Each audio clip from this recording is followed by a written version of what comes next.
분위기, 불안 속에 떨고 있습니다. 우리 인간들은 아침에 자고 일어나면은 기분 좋은 마음으로 생각하고 사색하고, 낮에는 일터에 나가서 땀을 흘리고 일을 하고, 저녁에는 맛있는 음식을 먹고, 밤에는 편안하게 잠을 자야 되는 것인데 편안한 밤이 되지 못하고 있는 경우가 종종 왕왕 있습니다. 며칠 전에도 본 기자의 선배 되시는 분 한 분이 2,000달러를 막아야 되는데, 은행에 입금시켜야 되는데 부도가 나지 않는데, 부도를 막으려고 동분서주하는 그 모습을 보고 좀 안타까웠습니다. 오후 1시까지 한미은행에 2,000달러를 입금시키지 못하고 발을 동동 구르고 있는 그 선배를 볼 때, 역시 인생은 또 특별한 경우, 이런 사람들 경우 삶은, 그 인생은 정말 불안의 연속이구나, 그런 생각을 갖고 있습니다. 인생은 풀잎과 같다. 땅 위에선 지상에서는 고통이요 고해다. 성경이나 불경의 말을 인용하지 않더라도 이 인생은 땅 위에선 거의가 고해 바다다. 고통의 연속이다. 그런 생각을 가지면서 이 방송을 시작하고 있습니다. 자, 전술한 대로 우리 로스앤젤레스 검찰에서 발표했던 워크샵 유조집회 감식법 많은 참고가 되시길 바랍니다. 그 다음 11월 2일날 우리 미국 중간선거 있죠? 오늘 우리 한국일보 중앙일보들이 막 보도하고 있습니다. 이번 중간선거는 오바마 대통령에 대한 중간평가가 됩니까? 어쨌든 민주당이 우세하냐 공화당이 우세하냐 지금 우리 미국 언론들이 분석하고 있습니다. 잘못하면 이번에는 민주당 오바마 팀들이 피를 본다? 곤욕을 치를 것이다. 공화당이 우세할 것이다. 7포인트 이상 앞서가고 있다. 그런 거 여론이 나오고 있는데, 어쨌든 오바마 대통령 팀들의 소위 경제 위기, 시계제로 경기 회복세가 보이지 않는 이 시간 현재 과연 민주당이 앞으로 정권 재창출할 것인지 상당히 위험한 상황이다. 그렇게 본 기자는 판단하고 있습니다. 한국식으로 말하면은 못 살겠다 갈아보자는 그런 상황이 도출될 것으로 관측하고 있습니다.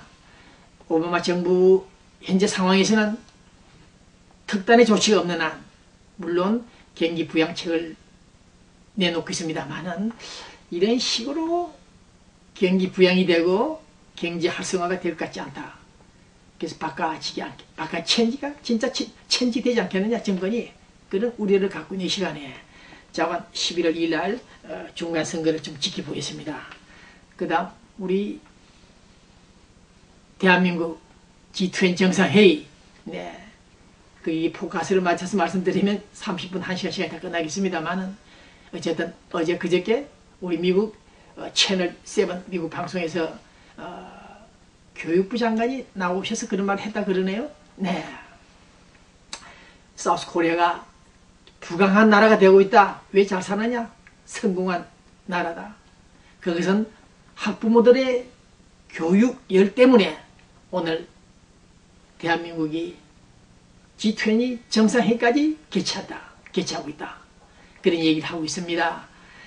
50년, 60년 전 그 6.25 참상 전란 속에서 꼽힌 대한민국 조국 건대와, 거기서 누가 이룩한 공로인지는 모르겠습니다만은, 어쨌든 우리는 오늘 이 시간 또 한 번 저승에 가 있는 박정희 장군 새마을 노래를 부르면서 민족 중흥의 역사적 사명을 띠고 태어났다는 그분, 내가 죽고들랑 내 무덤에 침을 뱉어라, 좋다.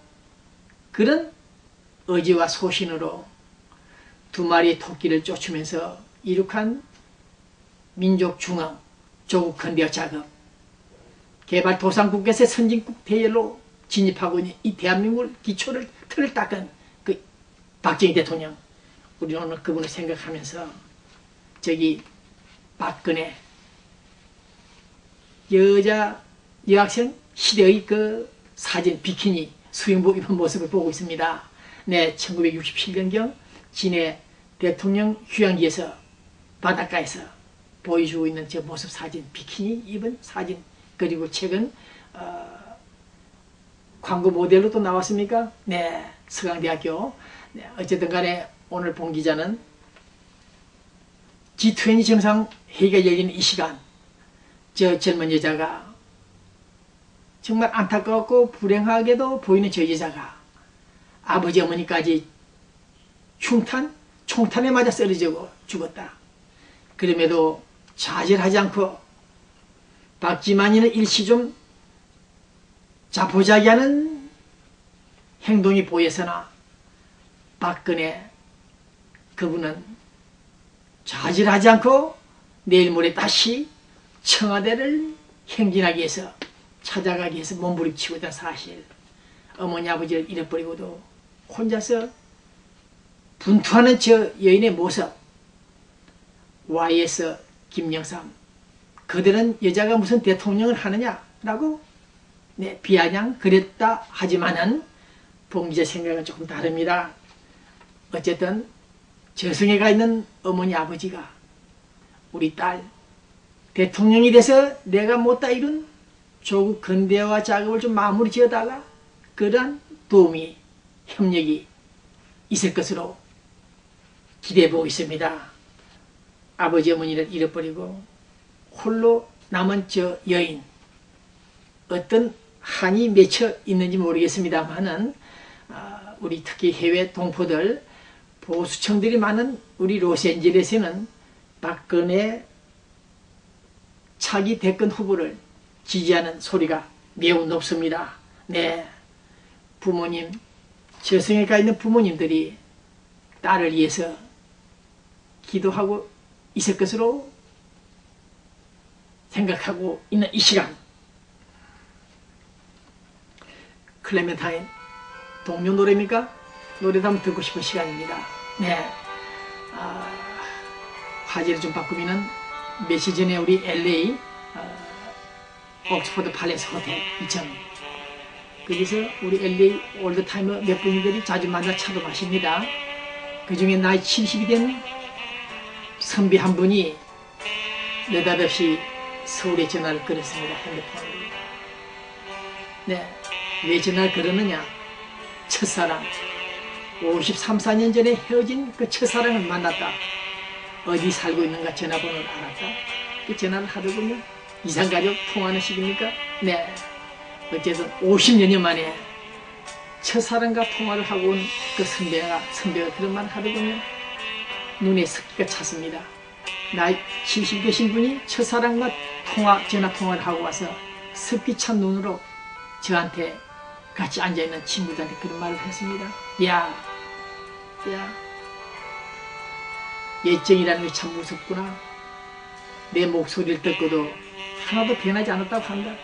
그 여자도 지금 나이 70이 다 됐고 낳은 큰딸이 50살이 됐는데도 옆에 남편 영감이 있어도 개의치 않고 전화통화를 27분간 했다.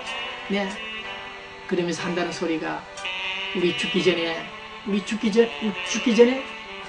얼굴이라도 한번 보자, 만나보자, 그런 얘기를 하더랍니다. 그래서 이 남자가 그 여자가 참 예뻤다, 여고 시절에는 참 예뻤다, 흡사천이 영화 배우 얼굴처럼 예뻤다.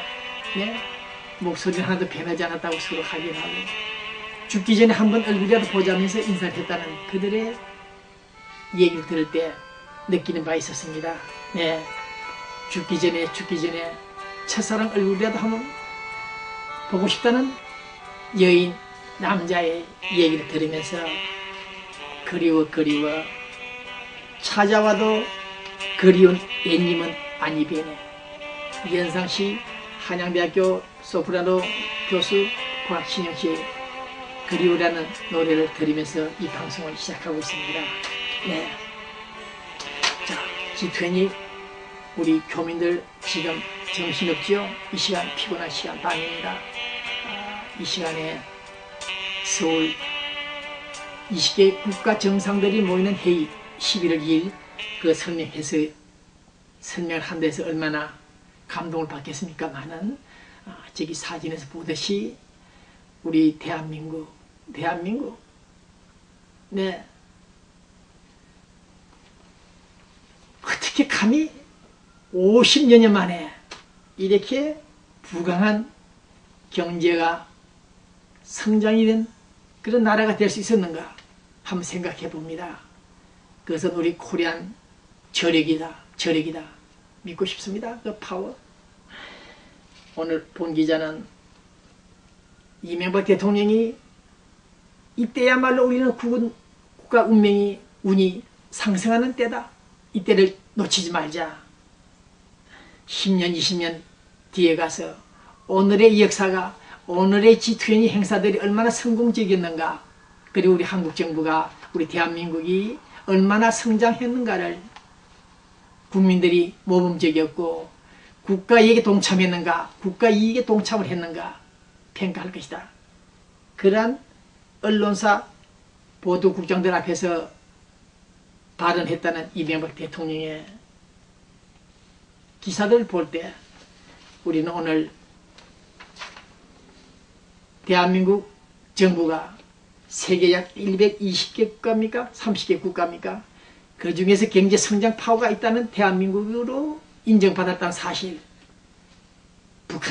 노스코리아 북한은 왜 참석을 못하는가? 물론 핵 보유 국가로서는 G20, G3가 되겠죠. 그러나 이와 같은 글로벌 경제 위기를 대처하자는 이 세계 정상들 모임에 나타나지 못하는 김정일, 김정은 그 어린 아이들. 오늘 우리는 다시 한번 천안함 사태를 언급하면서 이 방송을 진행시키고 있습니다. 재앙군인의 모임에서 이명박 대통령이 언급을 했군요. 천안함 사태가 북한 소행이 아니라고 믿는 사람들, 정말 그건 아니다. 정말 그건 잘못된 것이다. 어떻게 해서 여러분들이 천안함 사태에 대해서 북한의 공격이었다, 소행이었다 말 한마디 못하느냐. 국회에서 특히 조사를 못하는 등등 이유로 오해를 하는 박지원 등등 인간들이 있긴 하지만은 천안함 폭침 46, 7명이 죽어간 우리 국민들, 그들을 바라보는 민주당 팀들이, 시민단체 사람들이 아직도 북한 소행이 아니라고 말하는 것은 정말 아니다. 그건 말이 안 된다. 네, 이명박 대통령이 피를 먹으면서까지 토하는 오늘의 한반도, 특히 사우스코리아의 상황을 조명해 볼 때 못된 인간들, 참 나쁜 인간들이 많구나, 그런 생각을 해봅니다. 어찌하여 천안함 사태가 그렇다면 우리가 자작했다? 우리가 우리 손으로 국군을 죽였다? 말이 되는가? 어불성설이다. 어느 도단이다. 그런 생각을 갖고 있습니다. 그 다음 국방개혁, 국방부 내에 이런저런 일들이 좀 볼상사나운 일들이 많죠.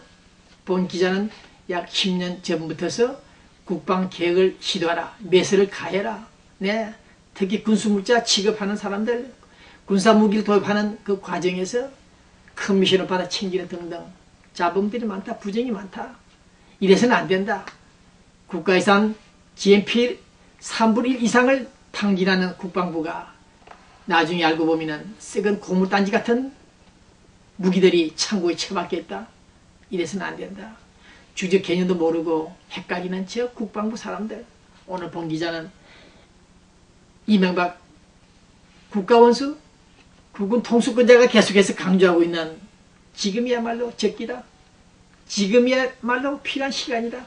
국방개혁하라 서두르고 있습니다. 지금은 틀을